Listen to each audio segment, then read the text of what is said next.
ubwa mbere Imana iratoranya. Ndumva kuri no jambo rice tukivuga gutoranya kuri bamwe bica bisona injustice, ariko mwibuke si twebwe dushobora kwetablir ça qui est juste et ce qui n'est pas juste. C'est Dieu, ni Imana niyo le standard de la justice. Kandi iyo Mana ivuga gute?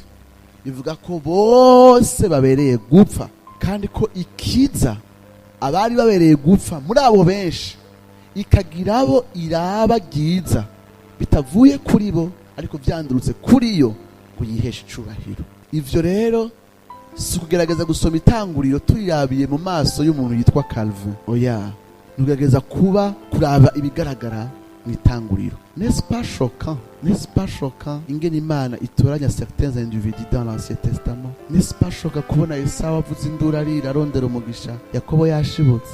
N'est-ce pas choquant ko Yakobo imbere yuko ahezagira abana biwe yemversa amaboko kubyo akagushira kuri mutoyi Efurayimu, ukubamfu agashira ku mfura Manase, akavuga ati mutoyi azosumba mukuru Efurayimu? N'est-ce pas choquant yuko Esawu na Yakobo ngo akiri munda uhora yamubwiye ngo bukuru azoshumbira mutoyi? N'est-ce pas choquant kubona Ishimayeli yirukanwa aragahungu k'imyaka 12 akirukanwa mu rugo, uhora akabwira nyine we ati uyu mwana nawe nyine nzomugira ihanga ridasanzwe, ariko nzokomeza isezerano ryanje kuri Isa. N'est-ce pas choquant kubona umutipe nka Yuda, umutipe vraiment sérieux, vers la fin de l'histoire Yakobo akamwaturako umugisha messianique? Il n'a jamais émergé tout au long de la Genèse. Si vous avez suivi l'histoire, il n'a jamais émergé.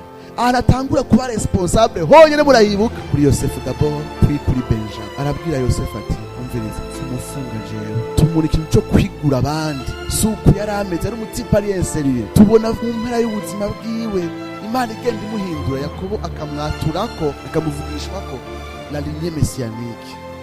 Ibi vyose ni Imana ihitamo, ariko kandi ibirenze ivyo ni Imana yinitia les alliances. Ariko ingene yinitia les alliances ntibitandukanye n'ivyo meje kuvuga byo gutoranya. Uhoraho ntushobora kwinjira mu isezerano ngo kubera wayidraze. Les alliances sont muri Ancien Testament. On ne drague pas Dieu pour entrer dans l'alliance. C'est Dieu qui initie l'alliance. C'est Dieu qui nous invite dans l'alliance.